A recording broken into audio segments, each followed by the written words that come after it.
Hello guys, আসসালামু আলাইকুম। আশা করি আপনারা সবাই ভালো আছেন। আজকে আবার নতুন একটা ভিডিও নিয়ে হাজির হলাম।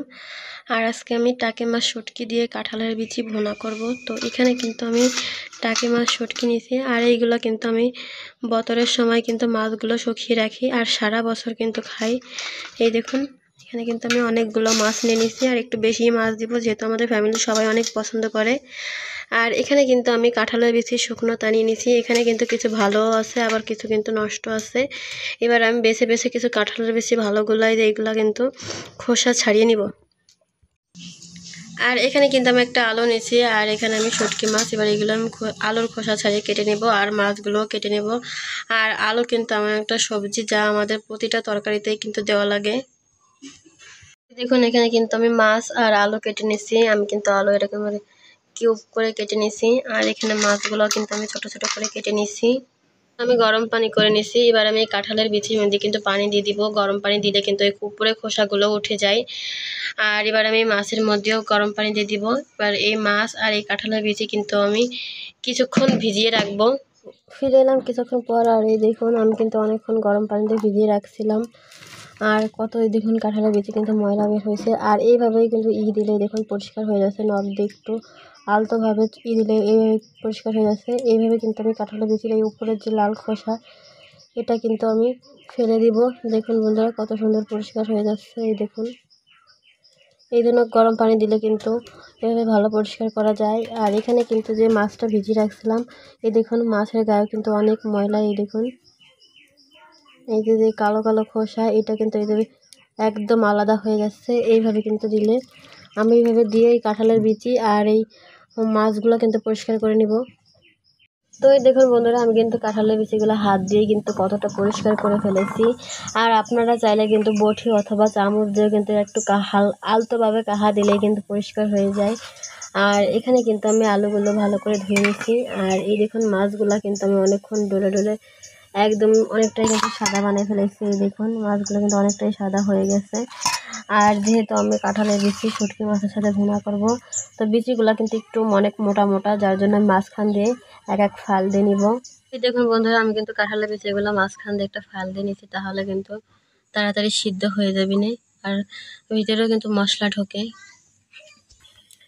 তো এই দেখুন, এখানে কিন্তু কাঁঠালের বিচি, আলু আর মাছের ভিতরে কিন্তু লবণ আর হলুদ দিয়ে নিছি। এবার এই সবগুলো কিন্তু আমি মাখিয়ে নিব।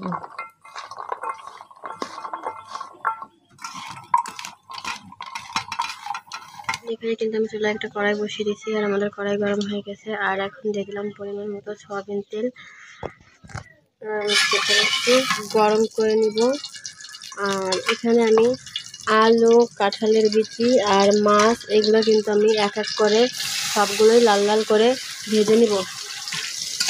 মাছ, আলু, কাঁঠালের বিচি, এই দেখুন আমি কতটা লাল লাল করে ভেজে নিয়েছি। আর এখানে এইগুলো ভাজার ভিতরেই কিন্তু আমি তেল দিয়ে দিলাম। আমি কিন্তু কড়াই আর ধুলাম না।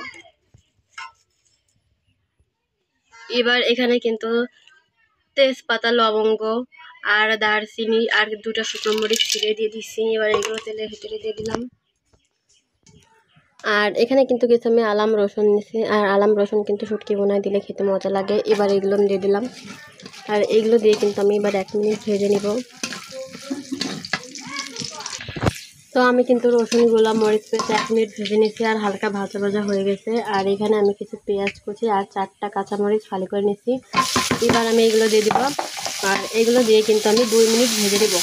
ফিরে এলাম 2 মিনিট পর, আর এদিকে আমাদের মরিচ পেস্ট কিন্তু ভাজা ভাজা হয়ে গেছে। আর এখানে কিন্তু আমি একটা বাটিতে রসুন বাটা, আদা বাটা আর জিরে বাটা নিয়ে নিচ্ছি। এবার আমি বাটা মশলা দিয়ে দেবো।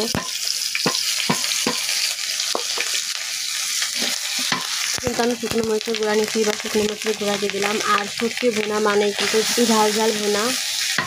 এখানে কিন্তু আমি অল্প পরিমাণে লবণ দিয়ে দিলাম, যেহেতু আমি আগে ভাজার সময় লবণ দিয়েছিলাম, তাই কিন্তু আমি অল্প লবণ দিলাম। আর এখানে কিন্তু 1/2 চামচের মতো হলুদের গুঁড়া দিয়ে দিলাম। এবার একটু নাড়া দিয়ে নেব। আর আমাদের মশলা কিন্তু ভাজা হয়ে গেছে একটু। এবার এর ভিতরে আমি অল্প পরিমাণে পানি দেবো, আর মশলাটাকে ভালো করে কষিয়ে নেব। এখানে আমি অল্প পানি দিলাম। এবার আমি মশলাটাকে কষিয়ে নেব। ফিরে এলাম কিছুক্ষণ পর, আর দেখুন মশলার উপর দিয়ে কিন্তু তেল ছেড়ে দিয়েছে, তার মানে মশলা কষানো হয়ে গেছে। এবার ভেজে রাখা আলু, মাছ আর কাঁঠালের বিচি কেটে দিয়ে দিলাম। এবার একটু কষিয়ে নেব।